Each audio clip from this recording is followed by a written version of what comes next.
इसलिए मैं सिद्ध भगवान जैसा ही हूँ।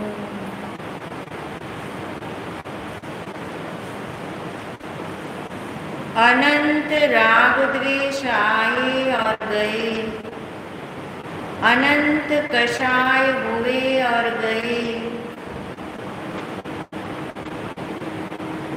फिर भी मैं आत्मा अपने स्वरूप से न कहीं गया और न मेरे आत्म स्वरूप में कुछ आया। मैं जहाँ हूँ वहीं हूँ। जिन असंख्यात आत्म प्रदेशों में हूँ मैं वहीं हूँ। मैं अपने ही अनंत गुणों में रहता हूँ। ऐसे अपने निज स्वरूप को भासित करो। यही मैं हूँ, ऐसा ही मैं हूँ। जहाँ जहाँ अनंत गुण है वहाँ वहाँ मैं हूँ।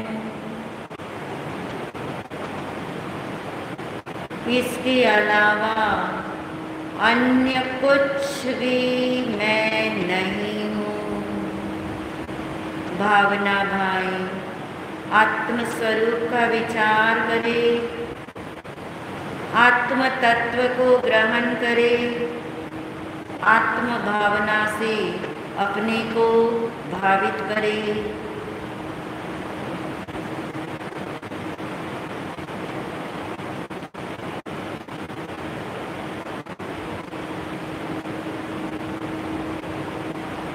अपने को आत्मा मान आनंद बरसेगा। अपने को आत्मा मान आनंद बरसेगा। निज स्वरूप को जान आनंद बरसेगा। निज स्वरूप को जान आनंद बरसेगा। जहाँ ज्ञान है वहाँ आनंद है। जहाँ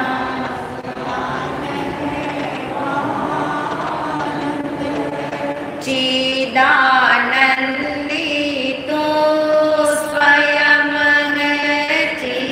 चिदानंदी तू स्वयं है। स्वरूप की महिमा जान आनंद बरसेगा।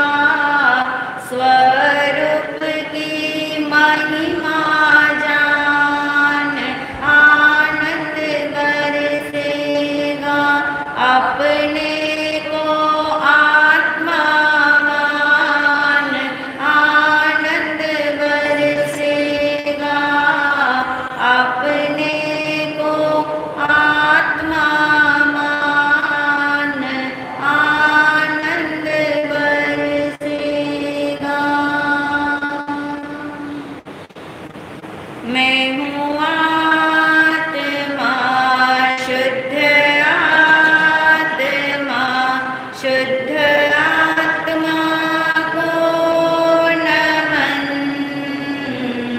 मैं हूँ आत्मा शुद्ध आत्मा शुद्ध आत्मा की शरण। गुरु वंदना गुरु वंदना गुरु वंदना बारंबार। गुरु वंदना गुरु वंदना गुरु वंदना बारंबार। प्रसन्नता के साथ आंखें खोल सकते हैं।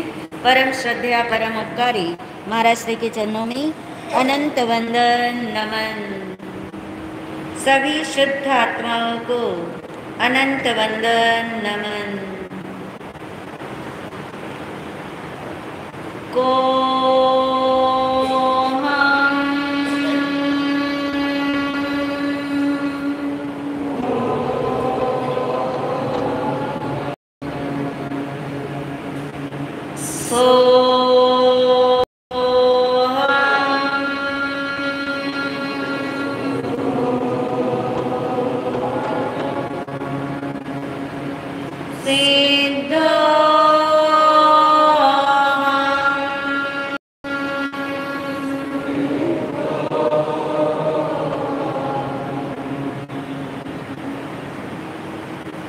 मैं सिद्ध भगवान जैसा ही शुद्ध आत्मा हूँ। जिन वाणी में भगवान महावीर स्वामी जी ने आत्मा को देखने के लिए दो दृष्टियां दी है। किसी भी वस्तु का स्वरूप समझने के लिए दो दृष्टियां अनिवार्य है। नंबर एक दृष्टि का नाम है बहिर्दृष्टि। बहिर्दृष्टि यानी बाहर से देखना। दूसरी है अंतर्दृष्टि। जब तक किसी भी वस्तु को आप मात्र बाहर से ही देखते रहेंगे तो उसके स्वरूप का पूरा विचार नहीं कर पाएंगे। अंदर से भी उसका स्वरूप जाने, बाहर से भी उसका स्वरूप जाने, तब उस वस्तु का पूरा स्वरूप हमें समझ आता है। तो अंतर्दृष्टि और बहिर्दृष्टि आत्मा को समझने के लिए भी बताई है कि इस आत्मा को बहिर्दृष्टि से देखोगे यानी स्थूल दृष्टि से देखोगे तो ये आत्मा कैसा दिखेगा? कर्म वाला दिखेगा, शरीर वाला दिखेगा, किसी न किसी अवस्था में दिखेगा, राग द्वेष करता हुआ दिखेगा। ये कैसा स्वरूप है बाहर का? बाहिर दृष्टि से, स्थूल दृष्टि से आत्मा को देखेंगे तो ये नजारा दिखेगा। मगर भगवान कहते हैं अंतर दृष्टि से अगर अपने को देखोगे, आत्मा को देखोगे तो क्या दिखेगा? अंतर दृष्टि से आत्मा को देखो तो आत्मा कैसा दिखेगा? ऐसा अनुभव में आएगा आत्मा, क्योंकि आंखों से तो दिखेगा नहीं आत्मा। आत्मा का स्वरूप अरूपी है। इसका रंग नहीं, गंध नहीं, रस नहीं, स्पर्श नहीं।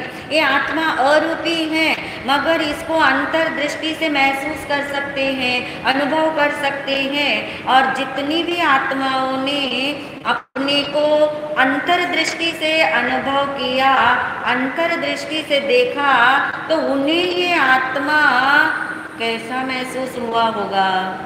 कर्म वाला तो नहीं, कर्म होते हुए भी कर्म है, राग द्वेष है, शरीर है, मगर आत्मा का अनुभव, स्वरूप का अनुभव, वो कैसा अनुभव है? वो शुद्ध आत्मा का अनुभव है, जहाँ पे कर्म का भी क्या नहीं, प्रवेश नहीं, इस काया के परमाणु का भी प्रवेश नहीं, राग द्वेष का भी जहाँ पे प्रवेश नहीं। अंतर दृष्टि से अपने को देखो, यानी आगम में दो शब्द दिए गए।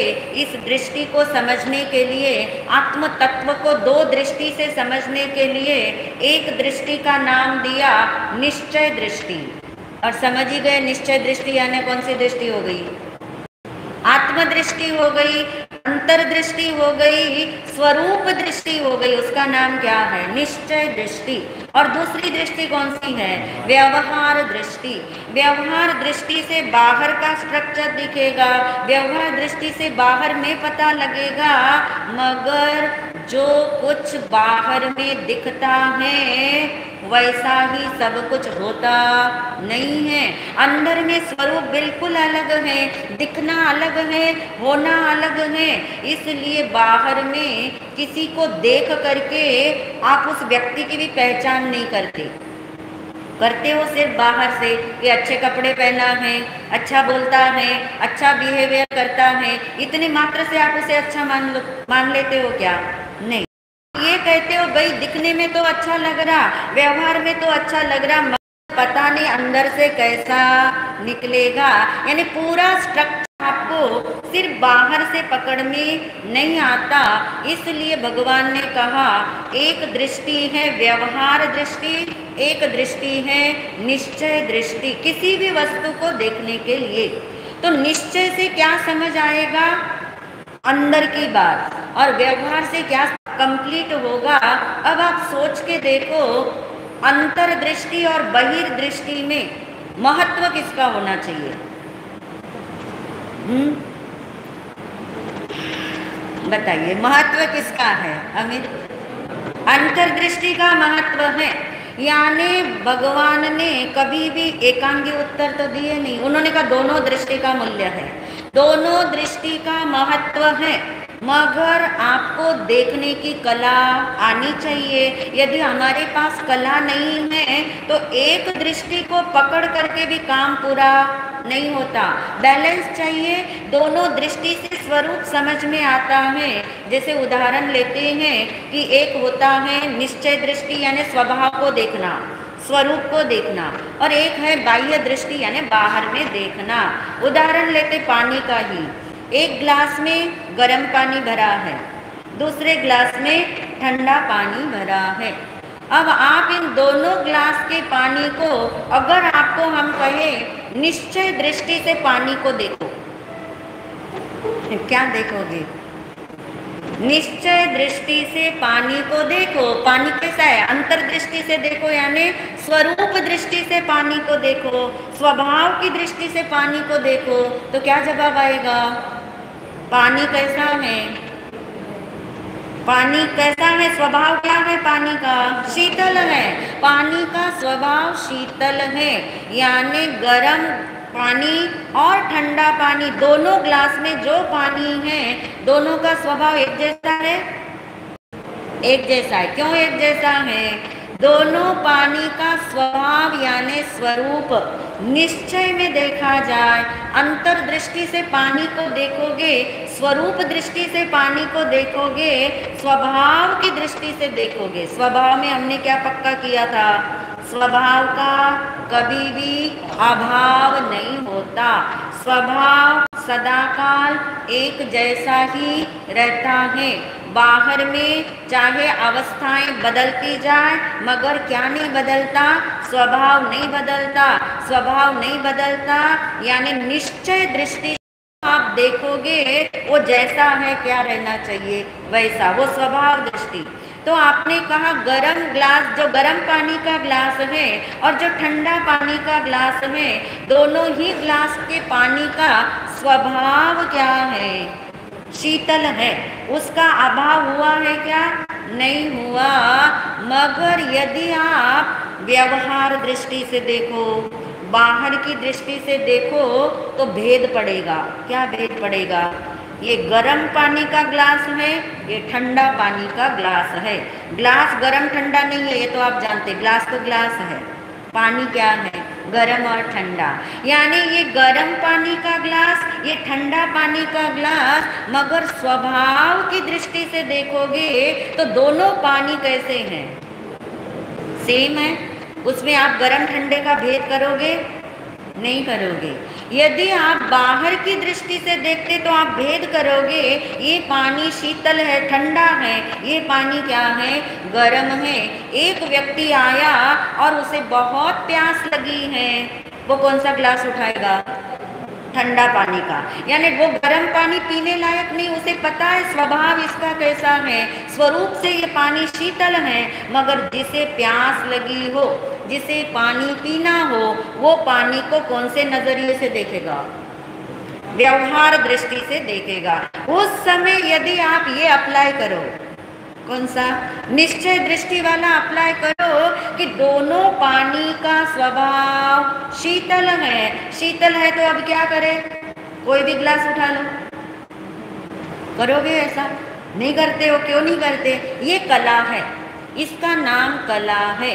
जिस समय आपको प्यास लगी है उस समय आप पानी को व्यवहार दृष्टि से देखते हो, बाह्य दृष्टि से देखते हो, ठंडा वाला पानी का ग्लास उठाते हो, आपको पता है गर्मा गर्म पानी पिएंगे तो जबान भी क्या होगी, जल जाएगी। वहां जैसा विवेक रखते हैं ऐसा ही विवेक हर चीज में आपका रहे तो स्वरूप समझ में आता है और दो दृष्टि से समझ में आता है।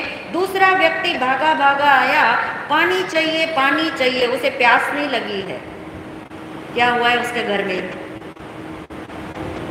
आग लगी है, उसके कमरे में उसके टेबल पर आग लगी है और वो दौड़ता हुआ आया, पानी चाहिए। कौन सा ग्लास उठाएगा, कौन सा ग्लास उठाएगा, ठंडे पानी का कि गर्म पानी का? ठंडे पानी से आग बुझेगी कि गर्म पानी से आग बुझेगी?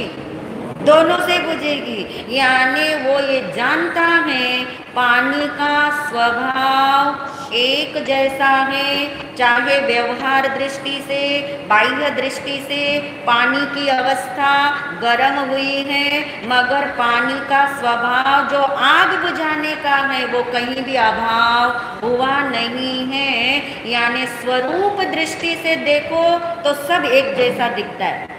सार क्या निकालोगे, स्वरूप दृष्टि से देखो तो सब एक जैसा दिखता है और व्यवहार दृष्टि से देखो तो भेद पड़ते हैं। भेद पड़ेंगे, ये स्त्री है, ये पुरुष है, ये बालक है, ये चींटी है, ये मकोड़ा है, ये चिपकली है। ये व्यवहार दृष्टि से देखोगे तो इतने भेद हैं और इतने जीव आपके सामने हो और आपको कोई कहे निश्चय दृष्टि से देखो, अंतर्दृष्टि से देखो, फिर आप क्या कहोगे, सभी आत्मा शुद्ध आत्मा है। चींटी की आत्मा भी शुद्ध आत्मा, चिपकली की आत्मा भी शुद्ध आत्मा, मेरी आपकी आत्मा भी शुद्ध आत्मा। मगर व्यवहार की दृष्टि लगाओगे तो आप अलग हैं, हम अलग हैं, वो अलग हैं। जाति के भेद पड़ेंगे, गति के भेद पड़ेंगे और अवस्था के भेद पड़ेंगे, मगर निश्चय दृष्टि से, स्वरूप दृष्टि से मैं आत्मा, दुनिया की सभी आत्मा कैसी आत्मा है, शुद्ध आत्मा है। ये दृष्टि का स्वरूप समझ में आए तो भगवान कहते एक दिन बहिर्दृष्टि हटेगी और कौन सी दृष्टि होगी, अंतर्दृष्टि होगी। व्यवहार दृष्टि गौण हो जाएगी और निश्चय दृष्टि क्या हो जाएगी, मुख्य हो जाएगी। क्योंकि हमने जाना यदि व्यवहार दृष्टि से, अब एक प्रामाणिकता से अपने आप को पूछ के देखो प्रश्न, आप अनादिकाल की बात छोड़ दीजिए, इस जन्म की बात लीजिए।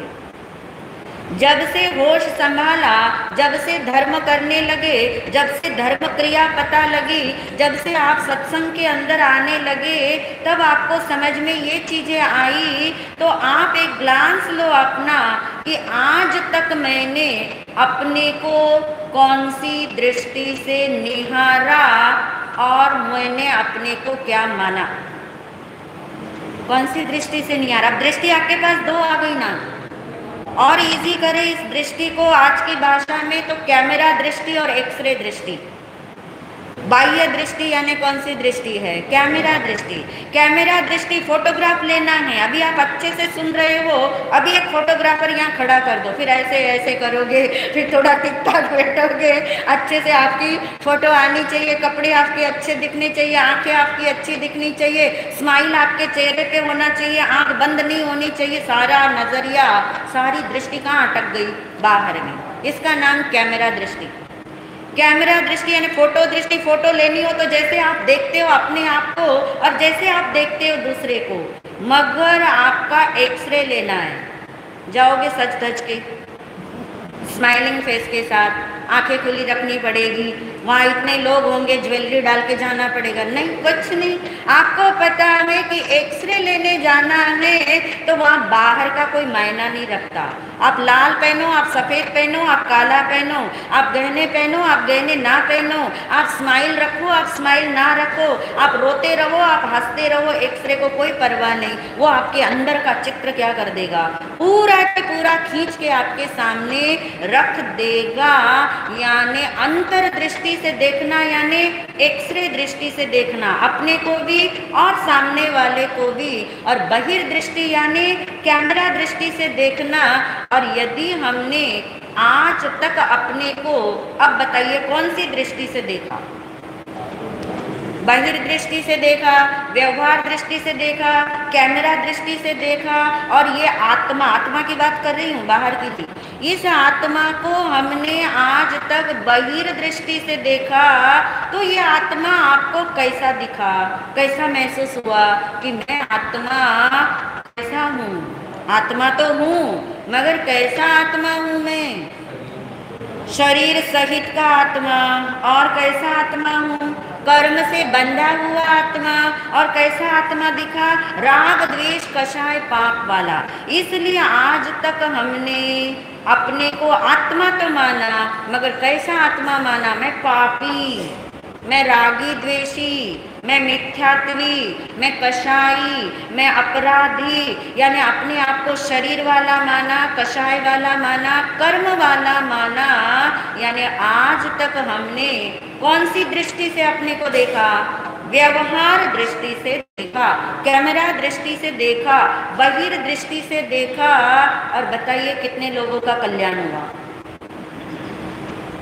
बहिर्दृष्टि से देखने वालों का जिनवाणी कहती है कभी भी आत्म कल्याण नहीं होगा। क्योंकि फिर क्या होगा? राह अलग हो जाती है। कैसी राह अलग होगी? मैं कर्म वाला हूँ, राग द्वेष वाला हूँ, तो मुझे राग द्वेष को क्या करना है? हटाना है। और राग द्वेष को हटाने के लिए कितना तक संयम का पालन किया, कितने व्रत नियम लिए, कितना ही तपस्या कर ली, कितना सोचा आज राग द्वेष नहीं करेंगे, नहीं करेंगे, और कितने दिन सफलता मिलती है? या कितने घंटे बोलूं? कुछ घंटे में ही राग द्वेष बढ़ जाते हैं। कहाँ घटते हैं? कषाय भी बढ़ जाते हैं। थोड़े दिन भले ना करो, फिर एक समय आता है कि क्या होता है, फिर से राग द्वेष कषाय हमारे तीव्र हो जाते हैं। यानी हम हमेशा कहते हैं अंधेरे को भगाने से अंधेरा जाने वाला। जाएगा अंधेरा, मगर जाएगा कैसे? हटेंगे कर्म, हटेंगे राग द्वेष, अनंत आत्माओं के हटे, मगर राग द्वेष हटाने से राग द्वेष नहीं हटते। अंधेरे को भगाने से अंधेरा नहीं भागता। प्रकाश चाहिए, और उस प्रकाश का नाम है अपने को एक्सरे दृष्टि से देखो, अपने को अंतर दृष्टि से देखो, अपने स्वरूप की पहचान करो।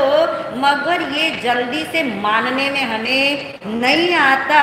मानने में बाहर की चीज जल्दी आती क्योंकि दिखती है, मगर जो दिखता है उतना ही स्वरूप यहाँ पे नहीं है।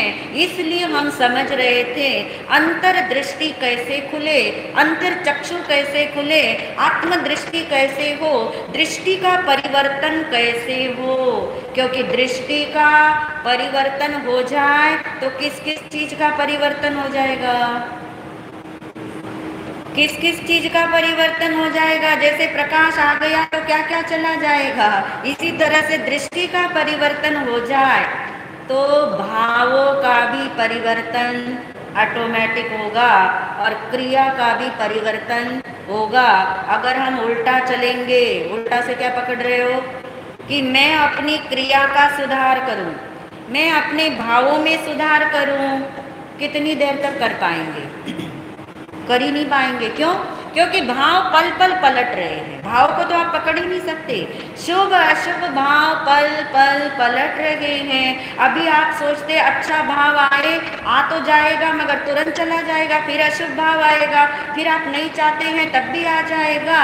यानी भाव पलटते हैं, पल पल पलटते हैं, टिकते नहीं हैं। क्रियाएं भी उसी के अनुसार क्या होती है, हमारी बदलती चली जाती हैं। इसलिए भगवान ने कहा सबसे पहले दृष्टि को बदलो, और दृष्टि बदलने की बात आती है तो बहुत सारे क्वेश्चन आते हैं। बहुत सारे प्रश्न अंदर में उमड़ते हैं कि ऐसे कैसे होगा, पहले तो हमें यही करना पड़ेगा, बाद में हमारे जीवन में ये होगा। कैसे अपने को शुद्ध आत्मा मान ले? शुद्ध आत्मा तो कौन है? आर्यन सिद्ध भगवान शुद्ध आत्मा है, उसके लिए तो कोई दो राय नहीं। मगर भगवान ने स्वयं कहा कि तू खुद भी कौन है? शुद्ध आत्मा। मगर मानने में नहीं आता। कैसे पलटे हमारी दृष्टि, कैसे पलटे हमारे भाव, कैसे हमारी क्रियाओं में परिवर्तन आए, उसके लिए एक बहुत सुंदर चिंतनात्मक दृष्टांत है जो हम आज से शुरू कर रहे हैं। इसका मतलब थोड़ा लंबा चलेगा। क्यों लंबा चलेगा? चिंतन करना है, कथा नहीं सुनाने वाली हूँ। चिंतनात्मक दृष्टांत है, सिद्धांत उसका निकालते जाना है तो कितने सारे प्रश्नों के उत्तर आएंगे कि अरिहंत सिद्ध परमात्मा ही शुद्ध आत्मा है। मैं कहकर शुद्ध आत्मा, मैं तो कर्म से बंधा, मैं तो कषाय वाला, मैं तो शरीर वाला, इसका उत्तर भी मिलेगा। और ये उत्तर भी मिलेगा कि यदि मुझे शुद्ध आत्मा हूँ तो मुझे ऐसा अनुभव क्यों नहीं होता, मुझे ये मानने में क्यों नहीं आता। ऐसे मैंने तो दो ही प्रश्न डाले, आपके जितने भी प्रश्न होंगे सब इसमें सॉल्व हो जाएंगे। मगर आपको बने रहना पड़ेगा लास्ट तक। किसके साथ? मेरे साथ नहीं, इस दृष्टांत के साथ। इस दृष्टांत के साथ चिंतनात्मक रूप से बंधा रहना पड़ेगा। तो शुरू करते हैं। एक बहुत बड़ा श्रेष्ठी है, सेठ है। ढलती उम्र में उसके घर में एक पुत्र की प्राप्ति हुई है। पुत्र जब हुआ है 5 साल का, लड़के का नाम रख लेते चिंतन कुमार, क्योंकि चिंतन करना है ना, चिंतन कुमार। चिंतन कुमार उस लड़के का नाम है।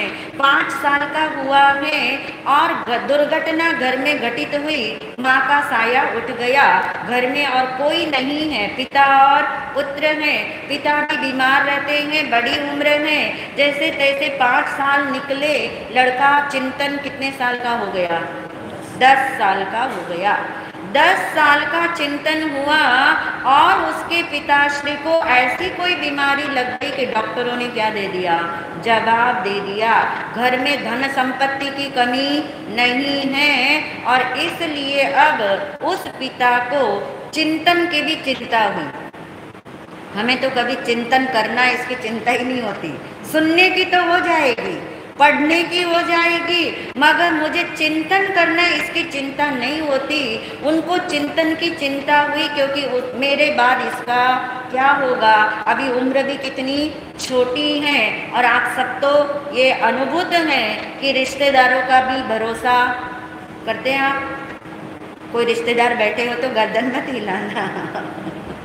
रिश्तेदार का भी भरोसा अंदर से आप नहीं करते। आपको पता है मैं चले जाने के बाद पीछे क्या होगा, पता नहीं। इसलिए उस चिंतन के पिता ने सोचा, जो मेरी मिल्कत है, जो मेरी प्रॉपर्टी है, बहुत सारी प्रॉपर्टी है, उन सबको बेच के सारा धनमाल इकट्ठा करके उन्होंने एक उपाय निकाला कि मैं इसके नाम 5 करोड़ रुपए बैंक में फिक्स डिपॉजिट कर देता हूँ। कितने साल के लिए कर दिए? 15 साल के लिए कर दिए। 15 साल के लिए 5 करोड़ रुपया बैंक में फिक्स डिपॉजिट करके रख दिया। मगर किसे नहीं मालूम? बच्चे को नहीं मालूम। अब वो सोच रहे मैं इसे बताऊं कि नहीं बताऊं, बताना चाहिए कि नहीं बताना चाहिए। इसमें तो आप जवाब दे सकते हो, नहीं बताना चाहिए कि नहीं बताना चाहिए। आप होंगे तो बता देंगे, क्योंकि आज के बच्चे तो बहुत समझदार है। 10 साल की भी समझ लीजिए, कहानी पुरानी है। और उस समय इतना भरोसा 10 साल के लड़के पे नहीं किया जा सकता था। इसलिए उस पिता ने सोचा इसको तो नहीं बताना, मगर रिश्तेदारों को बताओ तो भी उनको विश्वास नहीं पड़ता। पता नहीं बीच में कौन खा जाए, इसको ना बताए मेरे बाद क्या होगा पता नहीं। मगर दुनिया में सबके लिए कोई ना कोई एक विश्वास पात्र तो बना हुआ होता है। उनके एक मित्र थे, उस श्रेष्ठी के एक मित्र थे, उस पे उन्हें भरोसा था। उन्होंने उसको बुलाया। मित्र का नाम है सुमतिनाथ। सारे नाम आपको काम आएंगे, ये सिर्फ बोले गए नाम नहीं है, चिंतनात्मक नाम है, आपको समझ आ जाएगा। चिंतन कुमार के लिए चिंता करके फिक्स डिपॉजिट कर दिया बैंक में। कितना करोड़? 5 करोड़। कितने वर्ष के लिए? ये याद रखना होगा आपने, 15 वर्ष के लिए।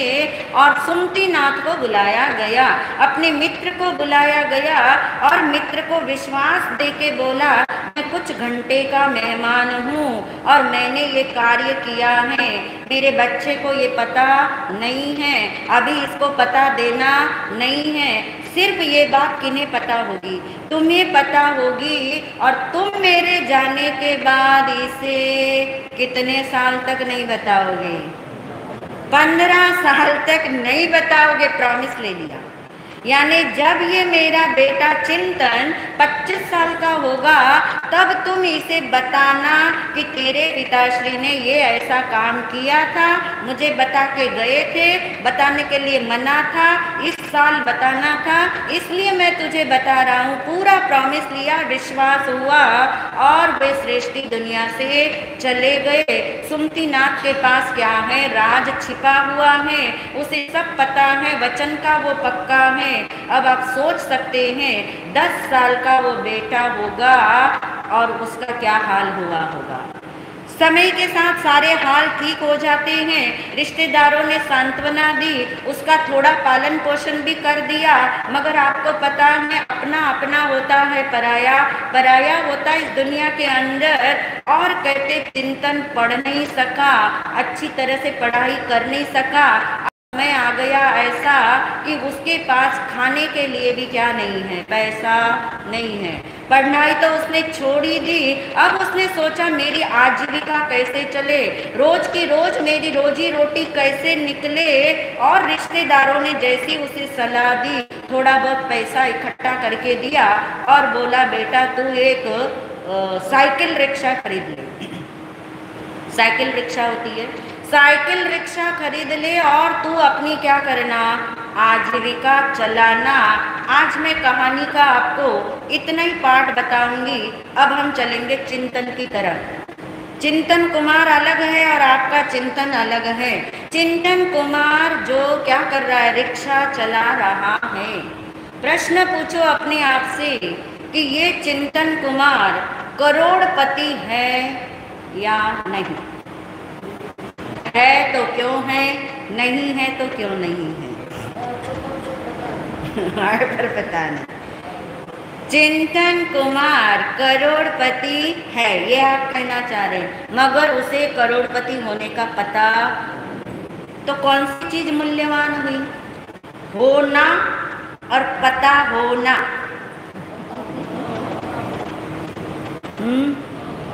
पता होना। घटा सकोगे इसको अपने ऊपर? होना, होने को तो मैं अनादिकाल से क्या हूँ? बोलिए ना, थोड़ा तेजी से बोलिए। मैं निगोद में था तब भी मैं शुद्ध आत्मा था। मेरा प्रोग्रेस हुआ एकेंद्रिय बेंद्रिय जिसकी जाति से निकला तब भी मैं क्या था? शुद्ध आत्मा। मनुष्य बना तो शुद्ध आत्मा, कल को सिद्धालय चले जाओ तो भी शुद्ध आत्मा।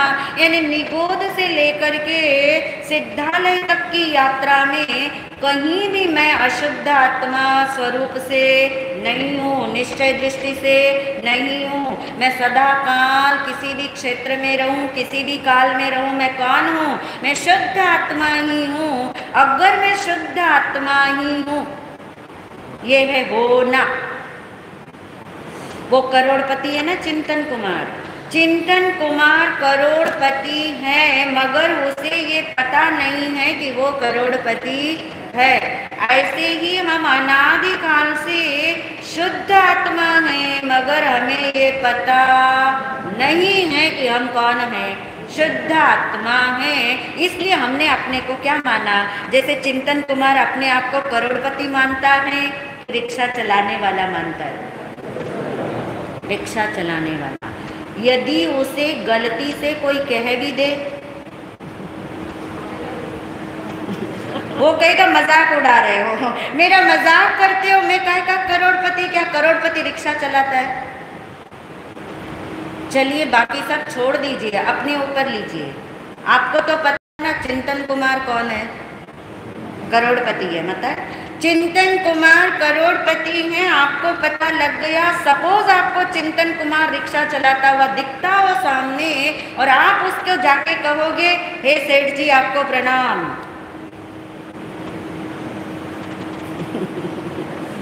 सोच के देखिए, मेरे सामने हाँ मत बोलिए, ऐसा कर पाओगे?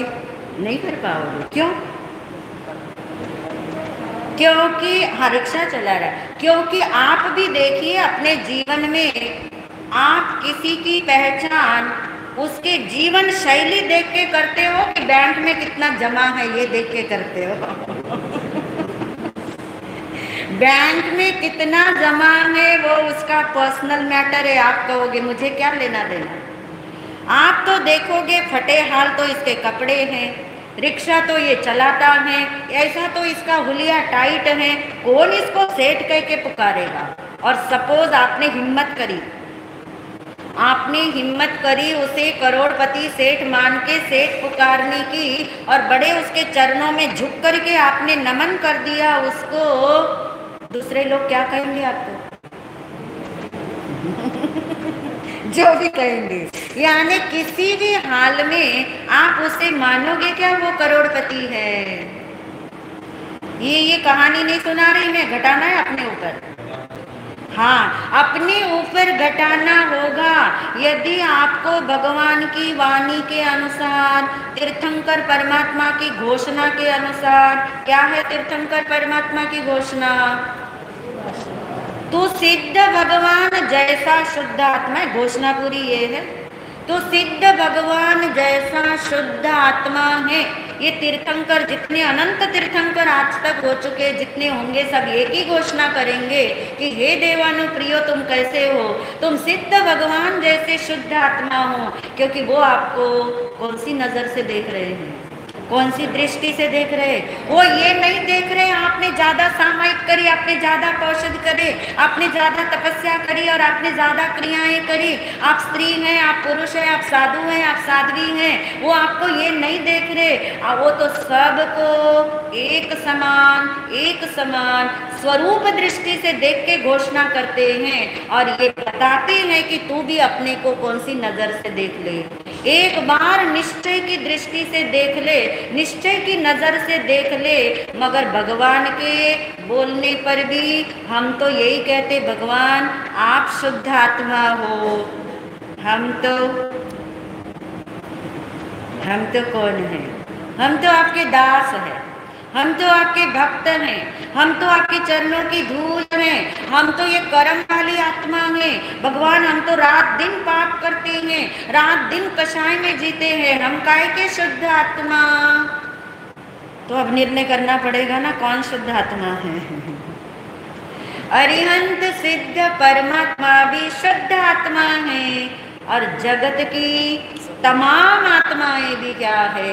शुद्ध आत्मा है। शुद्ध आत्मा यानी परमात्मा है। तो आगे हम जानेंगे कि क्या परमात्मा भी दो प्रकार के होते हैं। फिर पता है ना आपको, तो दो प्रकार के परमात्मा होते हैं, नहीं मालूम? चिंतन करके आना, क्योंकि आज हमें जल्दी छोड़ना है आपको। मेरी घड़ी देख ली मैंने, 9 बज रहे। आज आपने जाना है, जल्दी प्रवचन का समापन है। तो अब ये चिंतन करके रखना, परमात्मा दो प्रकार के होते हैं और अरिहंत सिद्ध परमात्मा भी हैं और सभी आत्माएं भी परमात्मा यानी शुद्ध आत्मा। शुद्ध आत्मा बोलो, परमात्मा बोलो, इक्वल है। शुद्ध आत्मा का मतलब ही क्या है? परमात्मा है। तो अरिहंत सिद्ध आत्मा भी परमात्मा और शुद्ध आत्मा, सभी संसार आत्मा भी शुद्ध आत्मा। इसका मतलब कैसे ये मानने में आए, जैसे उदाहरण साथ साथ चलाना आप कि कैसे कोई चिंतन कुमार को क्या माने? करोड़पति माने। कैसे कोई उसे करोड़पति माने? मान के भी मानने में नहीं आता। ऐसे ही हम शुद्ध आत्मा हैं, ये भगवान ने घोषणा कर दिया, हमने तर्क से समझ लिया, फिर भी अभी तक भी हमारी जबान कहाँ है? प्रधान जी, लड़खड़ाती है जबान अभी भी शुद्ध आत्मा बोलने में नहीं ना? पक्का भरोसा पड़ रहा है?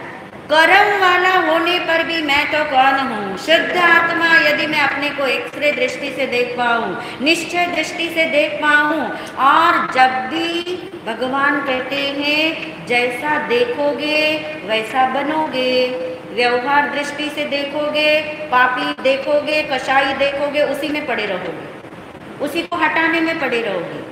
एक बार अपने को निश्चय दृष्टि से देखो और निश्चय पक्का करो, निर्णय दृढ़ करो कि मैं तो सिद्ध भगवान जैसा ही शुद्ध आत्मा हूँ, तो जैसा देखेंगे वैसा अनुभव करेंगे, जैसा देखोगे वैसा दिखता है। इसलिए सारा खेल दृष्टि परिवर्तन का है। दृष्टि परिवर्तन हो जाए तो भाव परिवर्तन कैसे होता है, क्रिया परिवर्तन कैसे होता है, हम ये भूमिका बना रहे हैं, चिंतन की कहानी हमने ला करके, मगर आगे तो हमने पूरा शास्त्र देख लेना है जो भगवान ने बता दिया। कौन सा शास्त्र है? अरे रटाया था मैंने आपको शास्त्र का नाम, राज प्रश्नीय सूत्र, याद रखना होगा आज, रिपीट करो। राज प्रश्नीय, राज यानी एक राजा है यहाँ पे, प्रश्नीय यानी प्रश्न पूछने वाला राजा है। राज प्रश्नीय सूत्र उपांग सूत्र है, जो 12 उपांग है हमारे 32 शास्त्रों में, उसमें दूसरा उपांग का नाम है ये। एक्चुअली हमें 32 शास्त्र के आगम के नाम ही नहीं पता। हमारे स्थानकों में 24 भगवान के नाम तो लिखे होते पदम जी, मगर क्या नहीं लिखा होता। जो जिनवानी एक बूंद की तरह हमारे पास रह गई है, वो आपने लाइब्रेरी में 32 शास्त्र रखे, कौन लाइब्रेरी खोलेगा पता नहीं, पड़ेगा कि नहीं पड़ेगा पता नहीं, मगर ये जिनवानी जिन जिन आगमों में निहित है, उन आगम के नाम तो हमें पता हो, नाम तो पता हो। अब किसी का नाम भी पता हो तो महिमा आती है, लोग नाम सुन के भी चले आते हैं ना, नाम सुन के भी लोग चले आते हैं। आप अपनी जबान को भगवान की वाणी जिसमें सुरक्षित है, जिन 32 शास्त्रों में सुरक्षित है, मैं तो कैसे नौकार मंत्र पढ़ते हो, एक बार अपनी जबान पे 32 आगम के नाम तो ला। नाम लेते लेते कभी जिज्ञासा तो जागेगी, क्या है उत्तराध्ययन सूत्र, क्या है आचार्य सूत्र, क्या है अंतगढ़ सूत्र, क्या है कल्प सूत्र, क्या है राज प्रश्नीय सूत्र। और इस अंतर्दृष्टि चतुर्मास में, आत्मदृष्टि चतुर्मास में आपको कितने कितने शास्त्र, 4 शास्त्र के नाम तो हमने रटा दिया आपको। राज प्रश्नीय भी बताएंगे, आगे भगवान महावीर निर्वाण कल्याणक आना है 8 तारीख से, उत्तराध्ययन सूत्र की वाणी हम सुनेंगे, और अंतगढ़ सूत्र और कल्प सूत्र तो सुन ही चुके हैं। यानी इन प्रश्नों के द्वारा उस राजा का पूरा 360 डिग्री से दृष्टि परिवर्तन हुआ। वो तो ये मानता भी नहीं था कि मैं आत्मा हूँ। अरे मैं आत्मा हूं तो बहुत दूर की बात, वो तो ये भी नहीं मानता था आत्मा है। नंबर 1 पे तो क्या मानने में आना चाहिए, आत्मा है।